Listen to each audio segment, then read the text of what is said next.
Pai do Senhor, meus irmãos, meu nome é Ismael do canal Retornando às Escrituras e hoje nós estamos aqui para mais um vídeo da série A Essência de Cristo. E o tema que nós vamos abordar hoje é: quem é Cristo para você?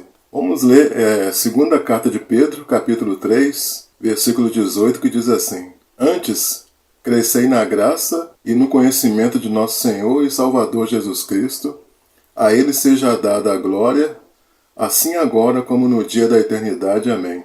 Então, irmãos, qual é o Cristo que a maioria das pessoas tem procurado conhecer? Um Cristo que vai resolver o meu problema de saúde, o meu problema financeiro. Muitos tratam Jesus como se fosse um gênio da lâmpada, né?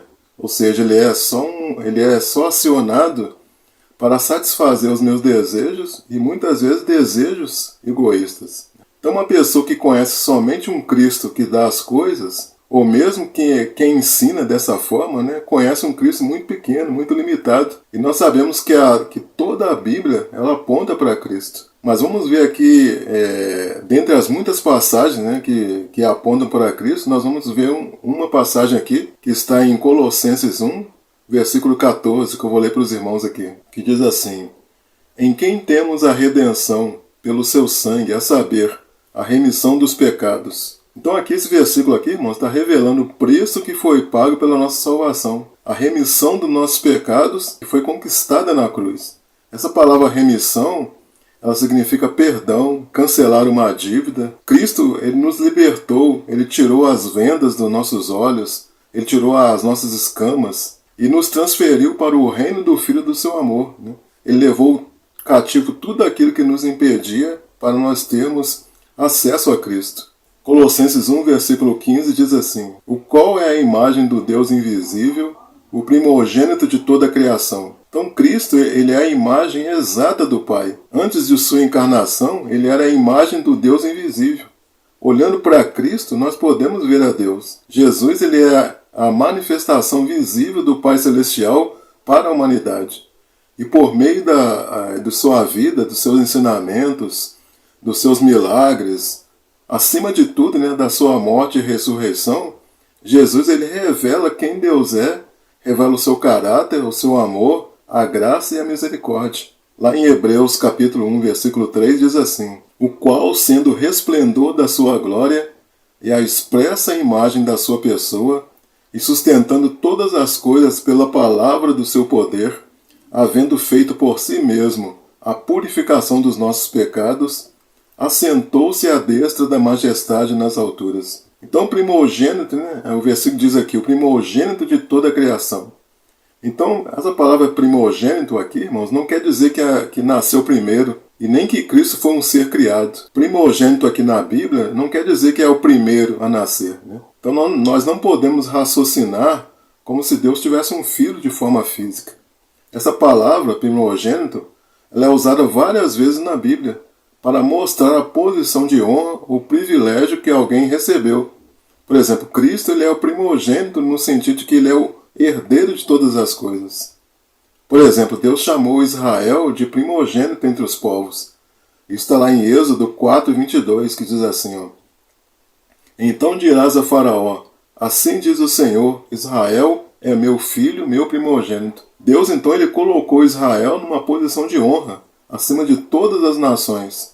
Davi, apesar de não ser o primogênito, também ele é chamado de primogênito, no sentido de que ele é o mais exaltado entre os reis da terra. Lá nos Salmos 89, 27 diz assim, ó: Também o farei, meu primogênito, mais elevado do que os reis da terra. No Novo Testamento, todos os filhos de Deus são primogênitos. Hebreus 12, 23 diz assim, ó: A universal assembleia e igreja dos primogênitos que estão inscritos nos céus, e a Deus, o juiz de todos, e aos espíritos dos justos aperfeiçoados. Então, Deus colocou a igreja numa posição de honra. O Pai colocou Jesus numa posição de primazia, acima de todas as criaturas. E Cristo, então, ele tem preeminência sobre toda criatura em virtude dele ser o seu Criador. Colossenses 1,16 diz assim: Porque nele foram criadas todas as coisas que há nos céus, na terra, visíveis e invisíveis, sejam tronos, sejam dominações, sejam principados, sejam potestades,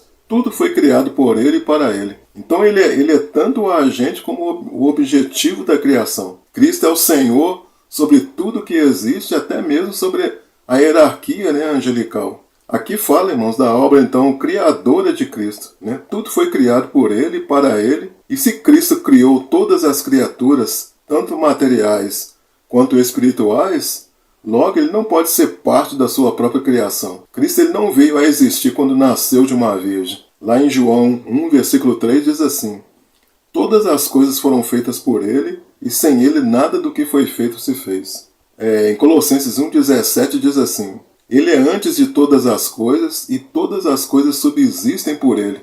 Então aqui está falando da eternidade de Deus, né? A fim de que não ficasse qualquer dúvida sobre Cristo, se Ele era ou não verdadeiramente o Deus criador de todas as coisas. Paulo diz que Ele é antes de todas as coisas. Então Cristo não só criou todas as coisas, mas todas as coisas subsistem e são sustentadas por Ele. E essa palavra antes, né, mostrada aqui, quer dizer que Ele já existia antes da criação. Colossenses 1,18 diz assim: Ele é a cabeça do corpo da igreja, é o princípio e o primogênito dentre os mortos, para que em tudo tenha preeminência. Então aqui está dizendo que Ele é a cabeça da igreja. Não existe diferença entre igreja e corpo de Cristo. Paulo ele menciona em outras cartas que a igreja é o corpo de Cristo. Só que aqui em Colossenses, Paulo ele acrescenta algo mais. Ele diz que Cristo é a cabeça do corpo. E essa expressão, então, primogênito dentre os mortos, não é para ser entendida simplesmente de forma intelectual. Até porque pessoas foram ressuscitadas antes dele. A questão aqui, irmãos, é que Cristo ele foi o primeiro a ser levantado entre os mortos com um corpo incorruptível. Essa é a grande diferença. Então, na sua morte e ressurreição, Cristo ele recebeu de Deus Pai, né, toda a autoridade para ser a cabeça da igreja. E Paulo falou da supremacia de Cristo na revelação da criação, e agora Paulo ele enfatiza a supremacia de Cristo sobre a igreja, que é o seu corpo aqui na terra. Se ele é a cabeça e nós somos o corpo, a igreja então ela deve se submeter, né, à sua vontade. Colossenses 1, versículo 19 diz assim: Porque foi do agrado do Pai que toda a plenitude nele habitasse. Então essa plenitude ela diz respeito aos seus atributos divinos. Plenitude no grego significa pleroma, né? Significa tudo que Deus é. Tudo que Deus é está contido em Cristo, né? Isso que é o significado dessa palavra pleroma. Então tudo que Deus é está contido em Cristo cabalmente. Está falando da deidade de Deus, da plena deidade de Deus. Então em Cristo há o pleroma de Deus, há a plenitude de Deus. Certa vez, irmãos, Jesus perguntou para os seus discípulos, né? Isso está lá em Mateus 16, a partir do 13, que diz assim, ó: E chegando Jesus às partes de Cesareia de Filipe, interrogou os seus discípulos, dizendo: Quem dizes os homens ser o Filho do Homem? E eles disseram: uns João o Batista, outros Elias, e outros Jeremias, ou um dos profetas. Disse-lhes ele: E vós, quem dizeis que eu sou? E Simão Pedro respondendo disse: Tu és o Cristo, o Filho do Deus vivo.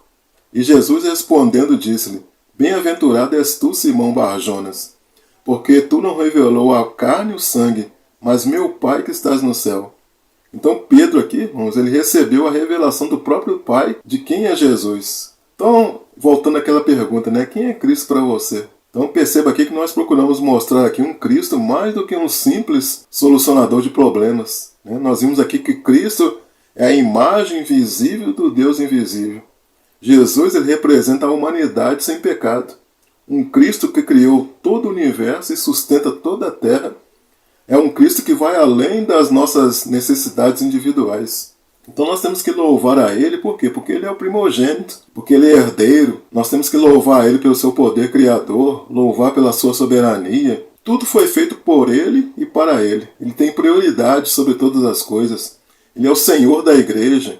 Ele é o começo e a consumação, o princípio e o fim, o alfa e o ômega. Então nós temos que manter o nosso foco em Cristo. Por quê? Porque Ele é o Criador de todas as coisas. Tanto as coisas materiais como os seres espirituais. E ele reflete perfeitamente o caráter do Pai.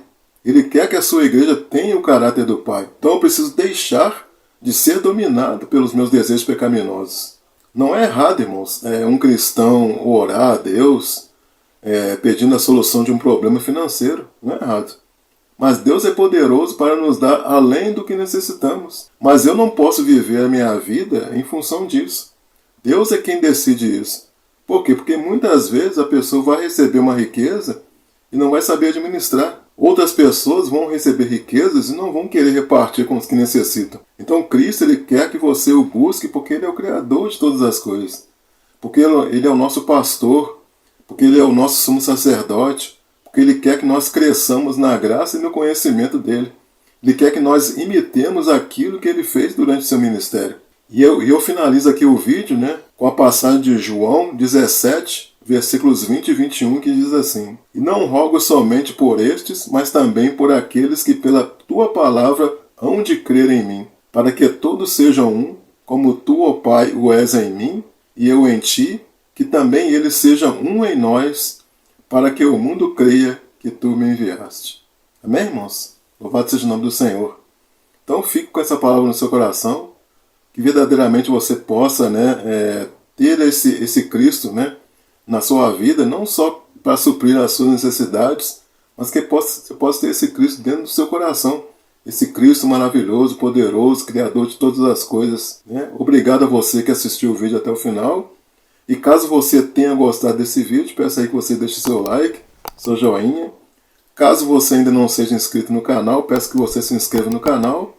E também, se você quiser fazer alguma observação ou pergunta a respeito do assunto, você pode usar aí os comentários, amém, irmãos? E fiquem todos na graça e na paz de nosso Senhor e Salvador Jesus Cristo, amém, irmãos? Glória a Deus.